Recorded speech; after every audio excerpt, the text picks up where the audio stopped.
T'es rendu où, là, Ben? Bon, ben, débarque au prochain arrêt. Je vais venir te rejoindre là. Faut juste que je fasse la deuxième vidéo. OK, bye. Mon emploi, ma fierté.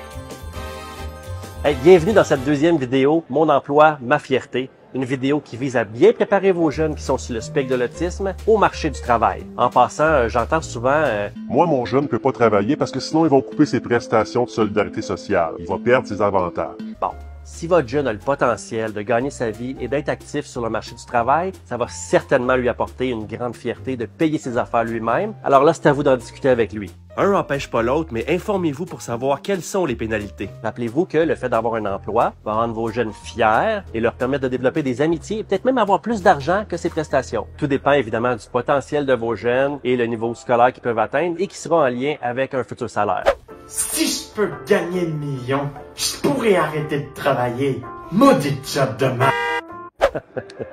Faut faire attention à comment on dépeint le marché du travail devant nos jeunes. Ils ont un disque dur difficile à effacer. Se rendre au travail de façon autonome, c'est important. Surtout choisir le bon mode de transport, c'est important.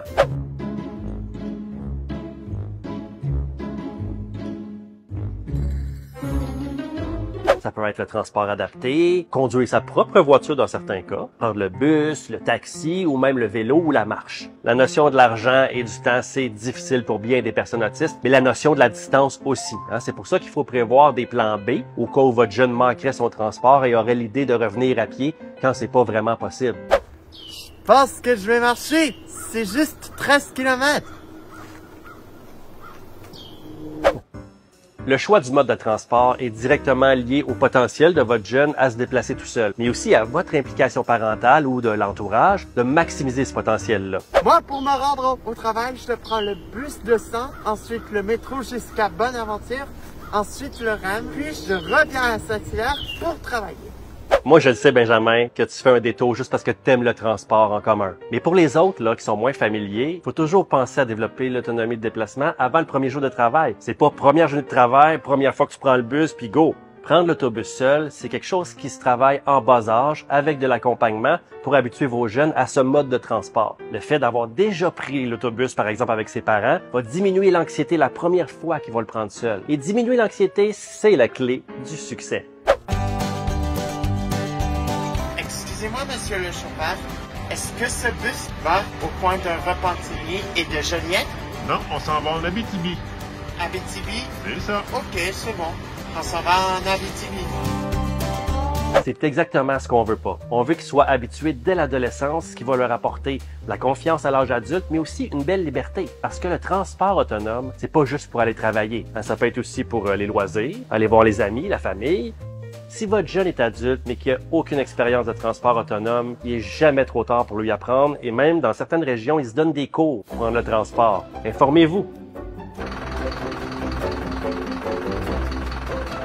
Je suis très conscient que ça vous demande du temps, mais si vous n'avez pas le temps, je vous invite à trouver quelqu'un dans l'entourage qui aurait le temps de lui montrer. Ça peut être une nièce, une tante, un vendeur de chars usagés, tu sais, quelqu'un de confiance. Prendre le transport, ça aide à développer une confiance en soi et pour les parents, une confiance en leurs jeunes. C'est important aussi que votre jeune soit au courant de l'horaire du transport adapté pour pas passer 1 heure à attendre dans la fenêtre. Ben, ton bus, il viendra pas, tu travailles pas aujourd'hui. Quoi? Je travaille pas?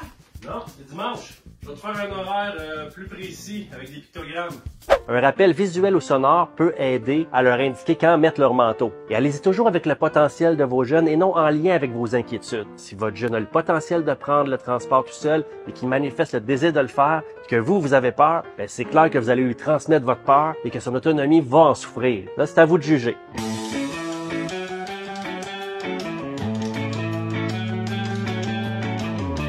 Donc, à retenir, s'assurer de l'aisance de votre jeune à prendre le moyen de transport qui lui convient et veiller à ce qu'il connaisse bien le trajet à l'avance avant d'aller travailler. On veut diminuer l'anxiété, mais travailler l'autonomie. Je m'excuse, c'est Ben qui m'appelle encore, je vais le prendre. Allô Ben? Comment ça, le REM est en panne? Qu'est-ce que tu vas faire? Il débarque sur le pont Champlain, puis il marche. À plus tard. Ah oui, mais tu marches, puis c'est tout, là, tu sais.